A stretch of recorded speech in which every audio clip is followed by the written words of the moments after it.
Mungkin kita semua pernah membayangkan bagaimana rasanya hidup di planet lain.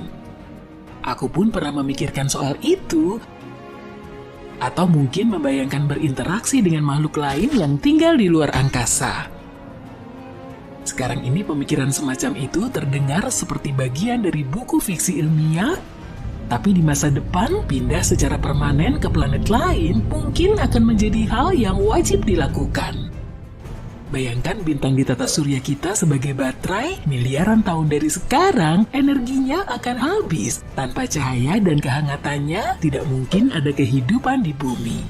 Kalau sudah begini, semoga saja manusia di masa depan sudah menemukan tempat lain untuk ditinggali. Untungnya ada kabar baik. Baru-baru ini, para ilmuwan NASA mengumumkan penemuan planet baru yang mungkin bisa menopang kehidupan. Mereka menamainya TOI 700e. Planet ini kira-kira seukuran bumi dan berlokasi di wilayah antariksa yang oleh para ilmuwan diperkirakan memiliki air dalam wujud cair yang sangat penting untuk perkembangan kehidupan. Planet ini bukan satu-satunya, di dekatnya ada planet lain yang menjanjikan yang mereka namai TOI 700d. Tapi yang satu ini berada lebih jauh dari bintang induknya karena jaraknya yang jauh dari sumber cahaya utama. Planet D berada di area khusus yang disebut zona layak huni konservatif. Sederhananya, para ilmuwan nggak begitu yakin bisa ada kehidupan di planet ini, tapi mereka nggak menutup kemungkinannya. Planet E berada di zona optimis yang berarti ada kemungkinan planet ini memiliki air dan bahkan atmosfer.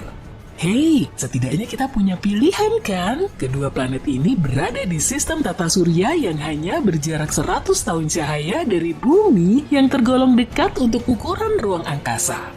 NASA menemukan kedua planet ini dengan mengamati cahaya dari bintangnya dan mengukur pergerakannya ketika planet melintas di depannya. Ini adalah kali pertama NASA menemukan sistem tata surya dengan banyak planet yang mungkin memiliki kehidupan. Sejauh ini, para ilmuwan telah menemukan lebih dari 5.000 eksoplanet dan mereka menduga setidaknya masih ada 10.000 lagi. Para ahli di NASA sedang mencari cara untuk mengetahui apakah ada di antara planet-planet itu yang bisa menopang kehidupan. Tapi mereka juga mengatakan kita mungkin akan menemukan bentuk kehidupan yang gak terduga dan harus terbuka pada kemungkinan-kemungkinan lain. Itu karena kita hanya tahu bentuk kehidupan yang ada di bumi. Sejauh ini semuanya memang terdengar menarik, tapi jangan langsung berkemas dulu ya. Meskipun planet-planet baru ini terdengar menarik, tapi masih ada satu masalah, yaitu cara menuju ke sana. Para ilmuwan telah meneliti selama beberapa dekade tentang bagaimana manusia bisa tinggal di luar angkasa dan berkembang dalam jangka waktu yang lama.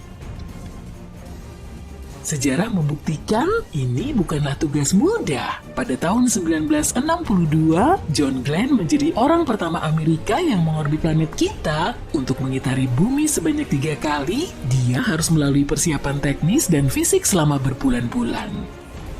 Sekarang ini teknologi canggih membantu kita mempelajari Mars dengan lebih baik. Dan para ilmuwan sudah mengetahui bahwa ada air dan material di planet merah ini yang mungkin berguna bagi manusia. Temuan ini memunculkan ide untuk mengirim manusia ke Mars untuk tinggal di sana sebagai permulaan. Misi berawak pertama ke Mars dijadwalkan pada akhir tahun 2030-an atau awal tahun 2040-an kalau semua berjalan lancar. Rencananya ini akan jadi perjalanan pulang pergi.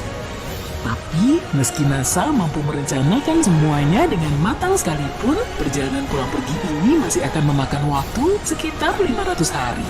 Itu semua tergantung pada posisi Mars dan Bumi dalam orbitnya saat mengelilingi matahari. Salah satu masalah terbesar tinggal di Mars adalah gravitasi. Sebagai permulaan, para astronot akan tiba di planet merah setelah berbulan-bulan hidup dalam gravitasi mikro. Artinya mereka butuh banyak waktu untuk memulihkan kondisi fisik sebelum bisa mulai menjelajah. Hal ini karena hidup dalam kondisi gravitasi mikro sangat mempengaruhi tubuh manusia. Ini bisa menyebabkan berkurangnya massa tulang dan otot, serta pergeseran pergerakan normal cairan tubuh yang cenderung mengarah ke atas. Kondisi ini bisa menyebabkan tekanan pada mata dan bahkan masalah pada penglihatan. Tapi Mars ada di tata surya kita. Bagaimana dengan planet-planet yang jaraknya bertahun-tahun cahaya? Jawabannya masih diperdebatkan. Kedengarannya keren ya, bisa bepergian dengan sangat cepat seperti kecepatan cahaya. Tapi sejauh ini, para ilmuwan meyakini kalau hal tersebut mustahil. Kita bisa membuat pesawat yang bergerak melebihi kecepatan suara, yaitu pesawat supersonik, tapi itu tidak sama, bahkan perbedaannya sangat signifikan. Cahaya sekitar 1 juta kali lebih cepat daripada suara. Bepergian dengan kecepatan cahaya berarti kita bisa pergi dari bumi ke bulan dalam waktu 1 detik. Atau dari Los Angeles ke New York dalam waktu kurang dari 1 kedipan mata. Tapi apa yang menghambat kita? Ada yang bilang kendalanya energi. Mungkin saja kita bisa membuat sesuatu bergerak sangat cepat, tapi itu akan butuh energi yang sangat besar. Dalam hal ini, para insinyur perlu menemukan cara baru untuk membuat benda bergerak di luar angkasa. Saat ini, roket menggunakan bahan bakar yang mirip dengan bensin untuk mobil, tapi itu kurang efisien untuk perjalanan ke luar angkasa. Cara lain untuk menggerakkan pesawat antariksa adalah dengan menggunakan tenaga listrik atau magnet. Salah satu ide menjanjikan adalah menggunakan layar surya yang berbentuk seperti selembar plastik besar dan tipis yang bisa digerakkan melintasi antariksa oleh sinar matahari. Beberapa wahana antariksa sudah menggunakan layar surya dan para ilmuwan meyakini wahana tersebut bisa melaju hingga 10% kecepatan cahaya.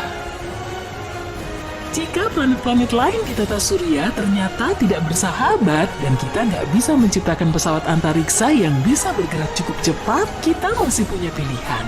Opsi rahasia C. Opsi ini pertama kali diusulkan oleh seorang ilmuwan yang menulis studi menarik tentang sejenis planet khusus. Studi ini menyatakan kita mungkin nggak butuh pesawat antariksa untuk menjelajah dan menghindari masalah di planet kita. Kita bisa menggunakan planet yang tidak mengorbit bintang atau yang disebut sebagai planet pengembara. Oh, alih-alih mengelilingi bintang, planet-planet ini melayang-layang sendirian di antariksa dan melakukan aktivitasnya sendiri. Begini gambarannya. Pindah ke Mars itu seperti pindah ke rumah dengan perabotan lengkap. Betapapun bagusnya rumah itu, kamu tetap harus beradaptasi kan? Kamu harus membiasakan diri dengan banyaknya cahaya yang masuk melalui jendela setiap hari, serta naik turun tangga untuk ke ruang tamu. Pindah ke planet pengembara berarti kita harus mulai dari awal, membangun rumah kita sendiri dari nol yang disesuaikan dengan kebutuhan kita.